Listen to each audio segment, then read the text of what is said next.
So Vivica Fox is in the news because she was saying on the television show she was recently on how she's looking for love and she wants to marry. And I don't think there was anything wrong with what she said or how she said it, but I feel as though a lot of black men, they took that as, oh, so since she hit the wall and she got older, that's when she wants to start looking for love. Now, granted, she was younger and she had relationships. So I don't understand why people are saying that she got older and now she's looking for love when clearly she was trying to look for love with 50 Cent. That didn't work out. And countless other men that she was associated with, that she had a relationship with, that failed. I don't get why these men are like, oh, Vivica Fox hit the wall. Look at her now. She fat and old and all this other stuff. And now when we wanted her, she didn't want us. It's like, bro, she didn't even want you. Whoever y'all is, she wasn't checking for y'all. I feel like it's the guys who didn't even have a chance with Vivica that are like shitting on her and talking about, oh, look at her. She looks terrible. And look at how puffy her cheeks are. She looks old, etc., etc. It's weird because no matter what Vivica does, everyone has a bad opinion about her. Y'all remember when she was with 50 Cent and they broke up? He would drag her name through the mud and everyone was laughing at her. Vivica couldn't win with that. And the countless other men that Vivica was with and the relationship didn't work out, they were blaming Vivica for that. And I realized it's not even that it's just Vivica. I just think that when black women have relationships that don't work out, which is a natural thing, that's a part of life where you get in a relationship, it may work out, it may not go to the altar, and when it doesn't work out, you leave and move on. Because why would you stay in a relationship that isn't working? And I hear black men say like, oh, well, she this, that, and the third. Did y'all expect for her to stay in relationships that didn't work? Like, that's just like really troubling for me to understand. Like, you say, oh, she should have chose better, but in order to choose better, you don't stay in a situation that's not working for you. Yeah, and so they're making fun of her, talking about her appearance now. And you know what? Vivica Fox is one of those very pretty women. She still is now, but you know how it is in your prime. That's the time where everyone acts like it's crunch time, like you need to hurry up and have children, get married, and so on and so forth, or your value just depletes as you get older. But who's to say that she actually didn't want to have that when she was younger? Because we don't know what goes on in Vivica's personal life.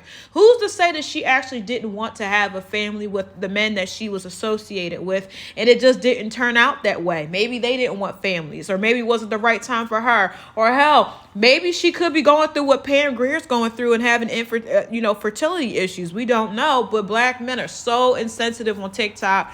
And I'm going to say this is not a bashing channel, a bashing of black men, a bashing of a bashing of black men or black women. I'm in the gray area with all that bashing stuff because there's truth on both sides, but we're just going to just talk about this right now.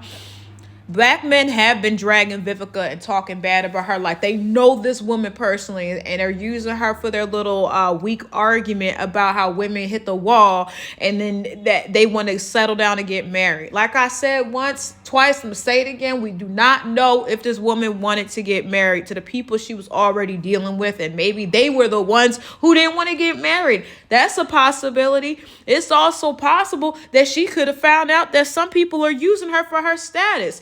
And you know what I mean? Because Vivica was popular in like the 90s and early 2000s, but it wasn't like she didn't have any time ever to have those desires. I just don't find that feasible. And I think that a lot of the black men, and it's not all black men, but it's the ones that kind of subscribe to that women ain't shit kind of ideology, that like use this as a way for people to say, for them to say, hey, you see how she's older now and now she's talking about marriage? It's like, okay, she mentioned marriage. Like, it's not like maybe in the past she never mentioned marriage. I don't know. The internet is really weird. As far as Vivica's appearance, she has aged. She is 60 years old. The year 2000, when they were showing her at the BET Awards and stuff like that, that was about 20-something years ago. You know what I mean? And that means she was in her early 40s looking fabulous. And she still looks good now, but she clearly has aged. And see, ladies, when you start aging, men start treating you differently.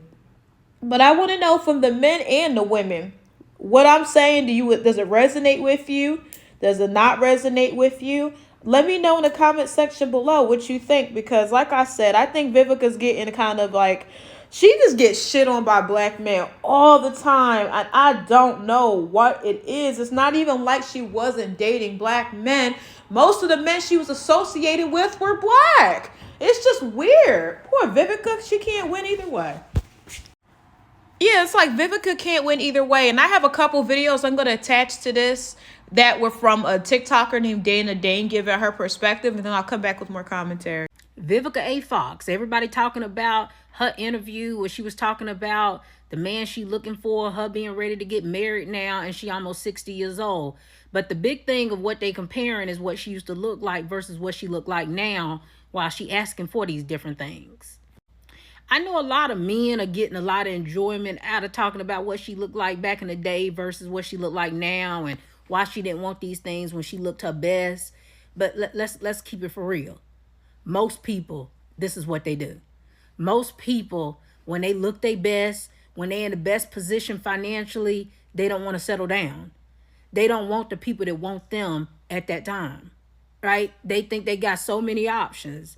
They think that so many people want them that they can keep playing around. And then finally, when that money dry up or when them looks ain't the same, then all of a sudden, that's when them standards start dropping and they willing to accept certain things. Or they keep the same standards and now it sounds delusional that they want these things when they don't look the same or they not in the same place financially.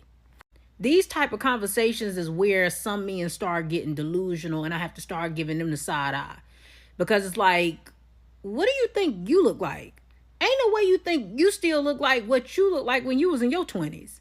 You got men who lost their hairline in their 20s, men who put on weight just like the women, men who done got all of these different kids by all these different women, and somehow you think that you are some type of prize that some woman should be beating down the door to get to as well. No. The women who would have wanted you in your prime looking at you and thinking the same thing as you doing with Vivica A. Fox. They looking at you like, nah, I wanted you 3 kids ago. Nah, I wanted you 50 pounds ago. I wanted you when your hairline was still in place. But somehow you think that this is only a woman issue. No, this is a everybody issue. Anytime you think that you got so many standards that you can play over the people that actually are interested in you, and then when you start falling off, you think you can keep the same standards that you always had. You can, but just don't get your hopes up, right? You can have whatever standards you want to, just don't get your hopes up. Just don't be delusional at thinking that you gonna get top picks when you ain't top picks no more.